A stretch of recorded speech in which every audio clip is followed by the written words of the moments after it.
You know, I've often talked on this channel about being isolated, about isolating myself, about being in this room all the time.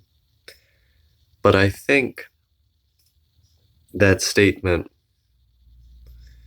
has only become more in your face, pertinent, direct, whatever word you want to use, the more of these videos I make.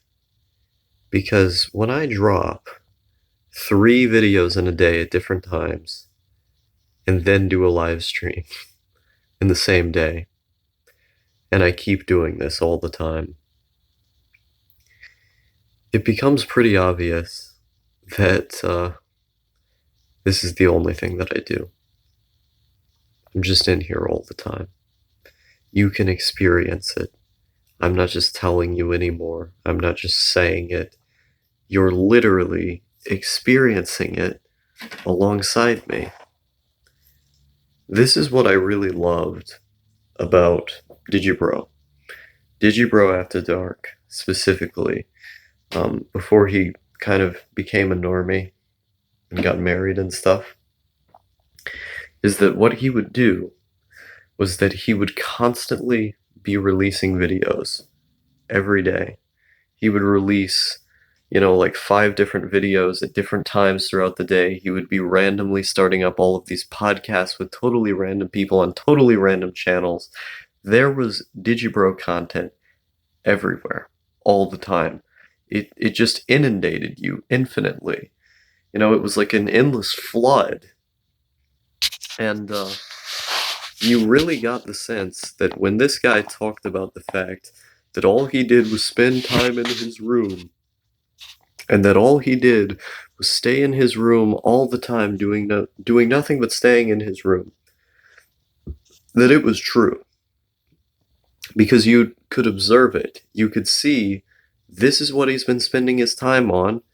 I know it because I'm looking at it right in front of me. And there's so much content that's being produced throughout the day that it's almost as if you're experiencing the day with him at that point. That, like, there's only so many waking hours of the day that you're awake in. And if you end up spending so many of those hours just constantly recording videos, then you're inevitably going to be recording what is literally a life diary. You're just recording the entire day at that point. And I think the fact that I've just continued to release so many videos every single day, so many live streams for so long all the time, it's just continuing to feed into this continuous narrative that there really is nothing else but this room. Not for me, for me at least, that there's just nothing but this. And there's a certain weight to it, there's a certain gravitas to it, that when you're able to observe that with your own eyes and to experience that alongside me, instead of just hearing me say it, you're able to look at it right in front of you. It's real at that point. You're experiencing it with me. And I've been considering, how can I make that more real? How can I make that more creative? How can I edit the videos in such a way to continue the authenticity in a more authentic way, while also being able to kind of experiment and produce more content in a more interesting way? Because I can talk forever. I'm not going to run out of things to say. I'm not going to run out of ways to reframe things that I've already said. I can talk forever. But I want to reframe this room. I want to reframe the way that this room is used in these videos. I want to reframe the way that these videos are edited in a more authentic way in order to drive home the point that I've been making here, that I really am just in this room all the time. I want you to be able to experience the chaos alongside of me in a different way than I already am. And I want this way to continue, this like very direct, just a constant feed of content all the time, just very like talks into the camera, that's the video. But I also want to be able to sort of add in clips of me doing fairly mundane tasks of like, this is the clip of Star making food in the room. This is the clip of Star just running around with like music banging in the background or something. And I've sort of experimented with adding clips like this in videos, and I think they act as good segues. I think they act as a good way to pace out the video between different vlogging segments. And I want to do more and more of that. I want to utilize different camera angles. I just need to get the necessary equipment to do so. Um, but I think what's really interesting about all of this, I think, is that it sort of embodies this existence of just always being on the internet and just always being in your room. That, like, to experience that existence in a sort of parasocial way with someone else, it makes you feel less alone. Where, like, when I was watching those videos, I desperately needed to see them because now I was seeing a productive guy doing the same thing that I was doing. And it sort of allowed me to be able to have a look-see into his life, to be able to feel as if I was watching his life from inside of the room with him, but I wasn't able to respond. I wasn't able to talk back, but it was like I was there too, because there was just so much of it being produced. And I feel like, people like us, people who, stay in their room all the time, um, were not represented in media.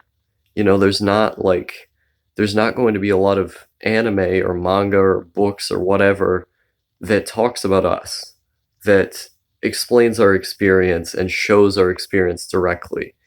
And I think YouTube is the most creative medium where you can express that. Where, I mean, I've talked a lot about parasocial relationships and YouTube becoming more and more raw and authentic as time goes on, and people viewing live streams that are just a guy doing nothing and stuff. I've talked about all of this. I've made videos and videos about this. But what's the next stage of that? What's the next evolution? How does that get expanded upon?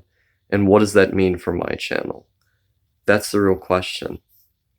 This idea, this aesthetic, this whatever you want to call it, this visual representation of the isolated person going insane in their room is undercovered.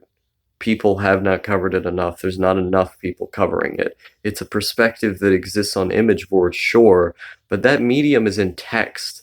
It's not a videography medium where you are experiencing the insanity alongside the person, where you can get a view into what their life is like, where you can get a peek, where you can experience it with them. That's just getting a text representation. In the same way that, like, if I made less videos and I just told you, man, I've been inside my room all the time, well, I just told you that. You're not seeing it. You're not getting the 10 videos a day that would act as proof of the fact that I really did just spend all that time in my room just happening to make 10 videos a day, you know? And so I think the consistency, constantly producing things, talking about that, and finding creative ways to represent that lifestyle is going to be the life and blood of this channel, and hopefully future channels that arise as a result of this one, and as a result of No Thank You's channel, which he's kind of played around with the same thing. I think he's doing less of it now, though. So I think it's really cool. I think it's really, really cool to sort of have these perspectives be heard and to be further understood, to be further examined, just because they're perspectives that rarely are the people who hold them willing to be able to state them. Rarely are they, confident or able enough to get up on camera and talk all the time the way that I have. They're not willing to practice to do that. And so what you get is a world where this perspective isn't being heard or understood, and there's not content that can represent it accurately. I get a lot of comments telling me, Star, No, you're not just relatable for me. No, you're able to contextualize my experiences in the eyes of the world, basically. Your videos they don't just mean something to me. The fact that your videos are here, feels almost as if I'm being more understood by the world because I just relate to you so much. I've gotten kind of esoteric comments like that in the past about how I'm kind of like a a weird voice for depressed Zoomers or just depressed NEETs in general.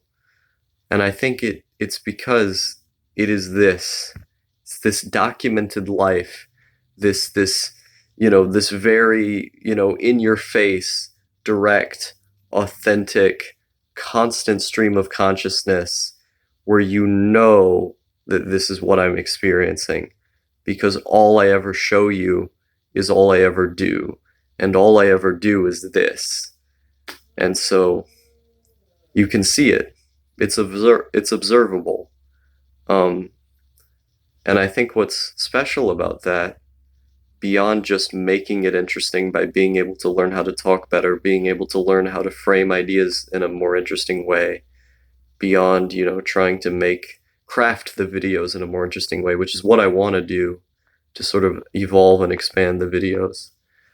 Um, I think what's interesting about that is that it gives a voice to that perspective. You can see it, you can observe it directly. It's just right in front of you.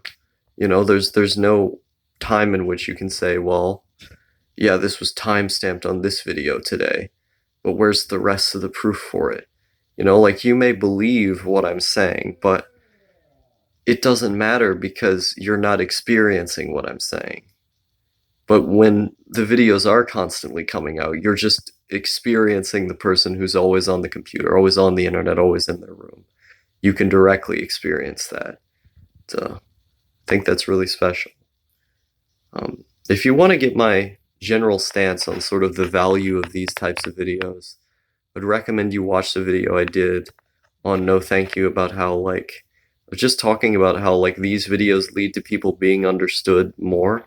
Watch the video I did called Being an Archive, How Quantity Becomes Quality, in which I basically talk about how the more quantity of you out there, the more, you and your general ideas can become more understandable to the people around you, and how, like, it's basically it provides a greater understanding of the world through understanding you in a bigger way. Now I explained that video is over 20 minutes and there's a lot of nuance that I go into.